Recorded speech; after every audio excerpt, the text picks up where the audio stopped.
વાર્તા ટ્રેન।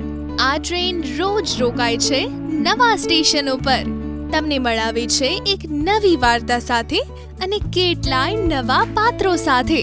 તો બધા મુસાફરો વાર્તાની મુસાફરી માટે તૈયાર? તરસ छिपाणी। આજની વાર્તા છે તરસ छिपाणी, જે લખાઈ છે મનોહર ચમોલી એટલે કે મનુ દ્વારા। વાર્તા ધ્યાનથી સાંભળજો, કેમ કે વાર્તા સાંભળ્યા પછી ચર્ચા પણ કરીશું। તો ચાલો સાંભળીએ વાર્તા તરસ छिपाणी। એક દિવસ કીડીઓનું ટોળું ફરવા નીકળ્યું। તે ચાલતી જ રહી।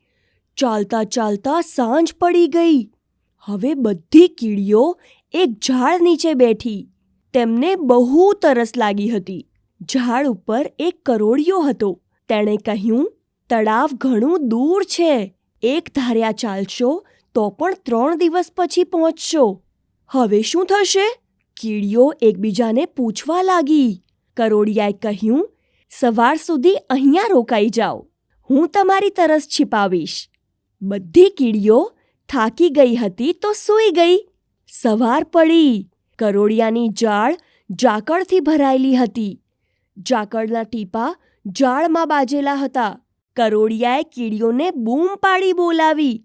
કીડીઓ જાગી અને ઝાડ તરફ ચાલી। બધાએ પોતાની તરસ छिपाવી। કરોળિયાનો આભાર માની કીડીઓ પાછી આવી। અરે વાહ! કેટલી સરસ વાર્તા હતી। મને તો વાર્તામાં કરોળિયો ખૂબ સારો લાગ્યો। અને તમને આ વાર્તામાં કોણ સારું લાગ્યું? શું તમે ક્યારે કીડીઓને પાણી પીતા જોઈ છે? તે કેવી રીતે પાણી પીતી હશે? શું ખાતી હશે? જરા વિચારો કે કીડીઓ એકબીજા સાથે કેવી રીતે વાતચીત કરતી હશે। કીડીઓનું એક મોહરું બનાવો। ત્યારબાદ એક નાટક તૈયાર કરો। નાટકના પાત્રના સંવાદ પણ લખો। મિત્રો સાથે મળી તેનો અભ્યાસ કરો અને બધાને બતાવો। તમે કરેલ અભિનયનો એક વિડીયો બનાવી અમને મોકલો।